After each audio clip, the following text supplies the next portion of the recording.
परमात्मा श्री राधा कृष्ण के चरणारविंदों में शतकोटि नमन बंदन। मित्रों को, जिज्ञासुओं को, धर्म प्रेमियों को, ज्योतिष विज्ञान प्रेमियों को हर हर महादेव, बम बम भोले, नमः शिवाय। मित्रों, शादी विवाह क्यों लेट होता है? वो क्या कारण होते हैं कि विवाह बहुत लेट हो जाता है? विवाह की उम्र निकल जाती है, 35 साल के हो गए, 38 साल के हो गए, 40 साल के हो गए, 36 साल के हो गए, 32 साल के हो गए, विवाह नहीं हो रहा है। पंडित जी को, ज्योतिषी को कुंडली दिखाई जाती है, वो कहते हैं कुंडली मंगली है, शनि का दोष आ रहा है, जन्म कुंडली में मंगल नीच राशि का है। अब कोई कोई कुछ तो कहेगा ना। अब कोई ये तो नहीं कह सकता कि मुझे नहीं पता है, अब कुछ तो दोष निकालेगा। मंगल का प्रभाव आ रहा है, सब मंगल की दृष्टि आ रही है। कोई कहेगा 7वें भाव में मंगल बैठा है, कोई कहेगा 12वें भाव में सूर्य बैठा है। लेकिन वस्तुतः स्थिति ये है कि लगन कुंडली से ये सब विचार करना एक बड़ा प्रयास का विषय है। लगन, कोई कहता है कि 7वें भाव का स्वामी साहब नीच राशि का है, इसीलिए शादी नहीं हो रही है। सही बात कोई बताने को तैयार नहीं है। सही कारण क्या है कि शादी क्यों नहीं हो रही है? भाई, लड़का सर्विस भी कर रहा है, शरीर से भी स्वस्थ है, सुंदर है, अच्छा परिवार है, अपना घर मकान है, गाड़ी घोड़ा है घर में, लेकिन फिर भी शादी नहीं हो रही है। अच्छा, लड़का भी चाहता मेरी शादी हो जाए, घर वाले भी चाहते शादी हो जाए, फिर भी शादी नहीं हो रही है। अच्छा व्यवसाय है, कोई ऐब नहीं है, कोई व्यसन ही नहीं है, लेकिन शादी क्यों नहीं हो रही है? तो नवांश कुंडली को देखना पड़ेगा।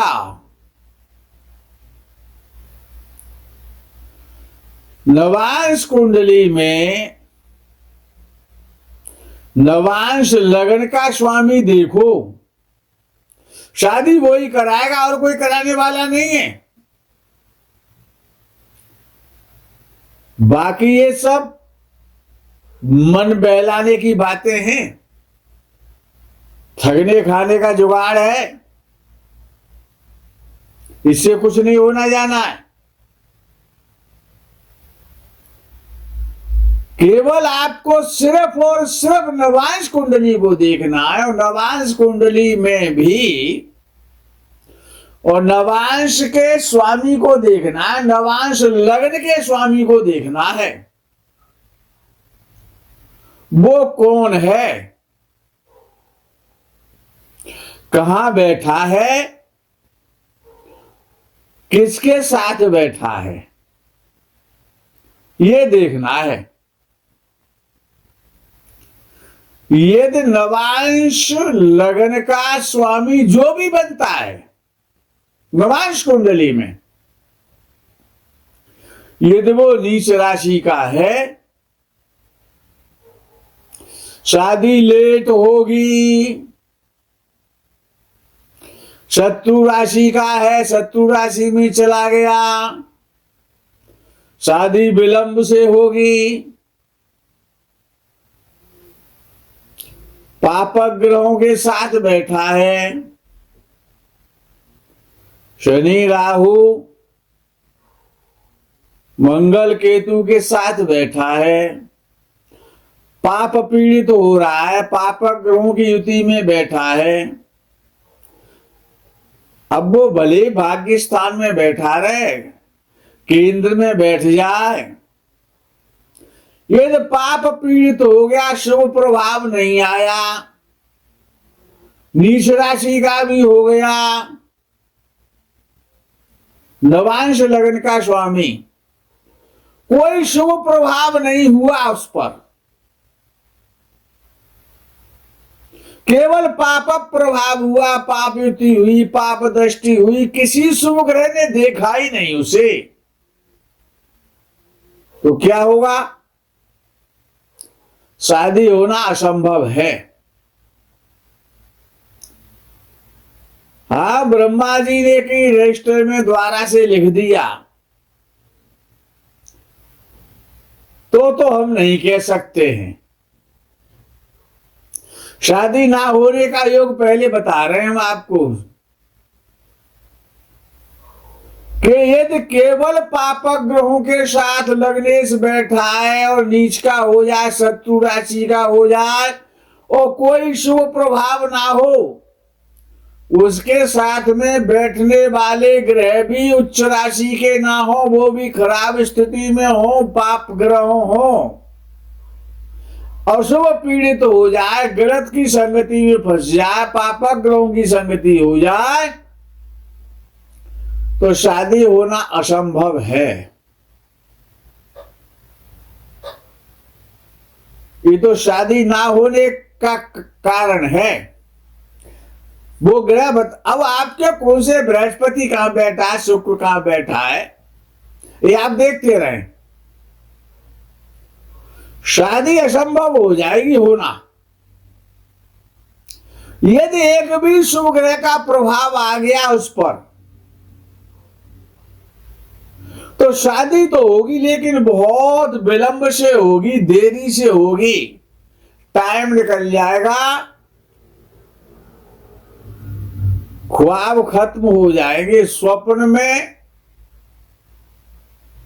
भी शादी का नाम लेना बंद कर देंगे, इतने परेशान हो जाएंगे।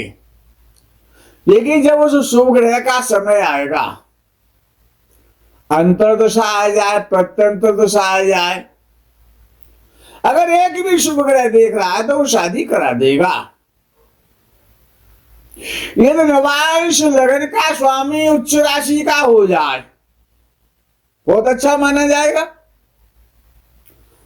भाई किसी भी भाव का स्वामी जब उच्च राशि का हो जाता है तो बहुत अच्छा माना जाता है।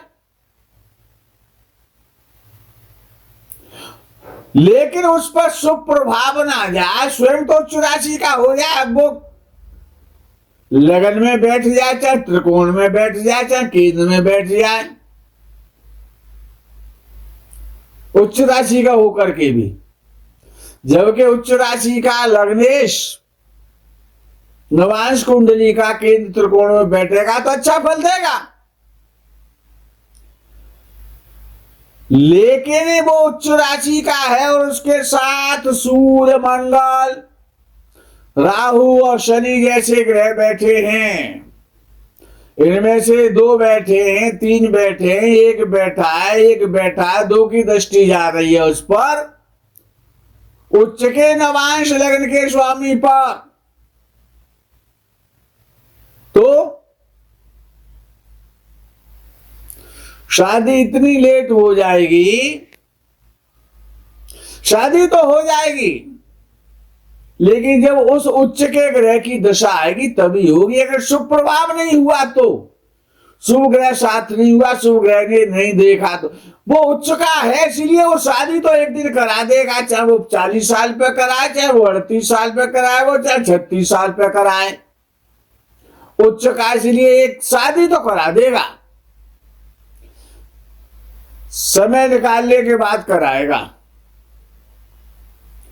लेकिन याद रखना, तलाक हो जाएगा, जीवन साथी अच्छा नहीं मिलेगा। ध्यान से सुन लो, अंधकार में मत घूमो, भ्रम के शिकार मत हो, नवांश लगन के स्वामी को देख लो। यदि केवल पाप प्रभाव में है, और पाप ग्रह तो शनि है, राहु है, केतु है, मंगल है, सूर्य है, सब पाप का ही काम करते हैं, एक भी शुभ का काम नहीं करेगा। विवाह के प्रकरण में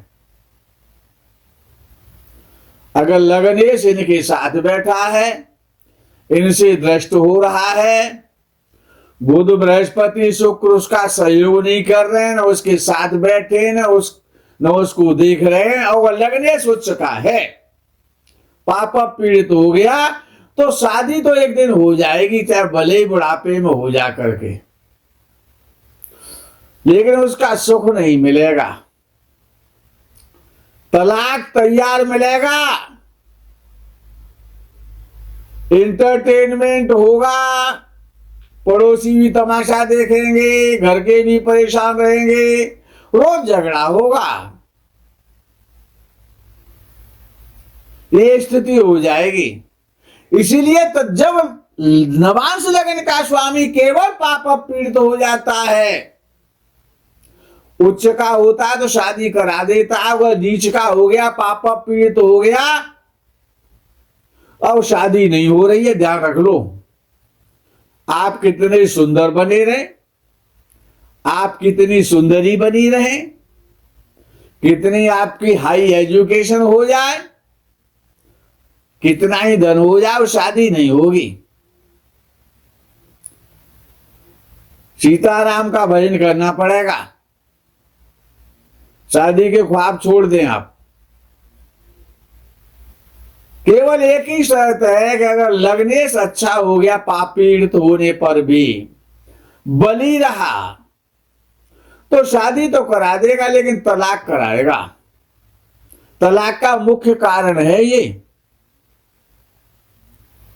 अब विषय आता है कि सासू मां जो है तो बड़ी गड़बड़ मामला है, और सासू बहू का झगड़ा तो बड़ा प्रसिद्ध मैटर है। तो अब आपको ये देखना है, अब किसी की कुंडली है, पुरुष की कुंडली है, तो सप्तम भाव पत्नी का, नवांश कुंडली की चर्चा हो रही है केवल, तो सप्तम भाव नवांश कुंडली में आपकी देवी जी का है, धर्म पत्नी का है,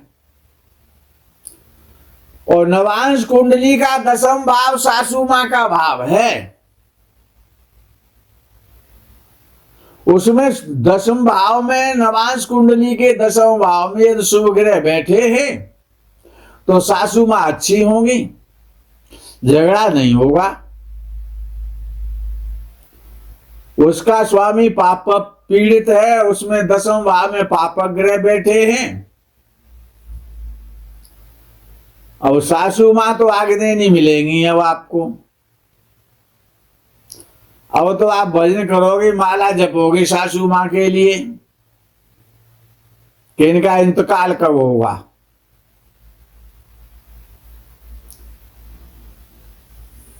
सासू का घर, सासू मां का घर 10वां घर है। यदि पुरुष की कुंडली है तो वो उसकी पत्नी की सासू मां है, 10वां घर। सासू कैसी मिलेगी, मिलेगी या नहीं मिलेगी, रोगी मिलेगी, झगड़ालू मिलेगी, धार्मिक मिलेगी, शांत प्रिय मिलेगी, आपको पुत्र वधू नहीं अपनी बेटी के समान समझेगी। ये दसम भाव में बैठे हुए ग्रह नवांश कुंडली के, नवांश कुंडली में दसम भाव को देख लो, उस पर सुप्रभाव है, अशुप्रभाव है, उसका राशि लॉर्ड कैसा है, दसम भाव में जो राशि आ रही है वो कौन सा है, वैसी सासू मां मिलेंगी। सूर्य मंगल है ना, तो चारपाई पे कुर्सी पे बैठ करके आप पर आदेश करेंगी, हुक्म चलाएंगी, या सूर्य मंगल बैठे हैं 10वें भाव में। और सासू मां तो झुकने वाली है नहीं साहब आपसे। तो सासू मां कैसी हो गई? ये नवांश कुंडली का दसम भाव का स्वामी और दसम भाव में बैठे हुए ग्रह आपको बता देंगे। शादी समय से होगी, ये भी नवांश कुंडली का लगने से तो बताएगा आपको। यदि नवांश उच्च राशि का है, बुध बृहस्पति या शुक्र के साथ बैठा है, शुक्ल पक्ष के चंद्र के साथ बैठा है, किसी उच्च ग्रह के साथ बैठा है, केंद्र त्रिकोण में बैठा है, समय से शादी हो जाएगी। सप्तम भाव पाप पीड़ित नहीं है, सप्तमेश अच्छा है, स्वराशि में बैठा है, शुभ ग्रहों से देखा जा रहा है, तो पति मिलेगा तो अच्छा मिलेगा, पत्नी मिलेगी तो अच्छी मिलेगी। मित्रों, आज के प्रकरण में यही विराम करेंगे, आगे के प्रकरण का आप इंतजार करें। तब तक के लिए आपसे हर हर महादेव, बम बम भोले, नमः शिवाय, जय गो माता की।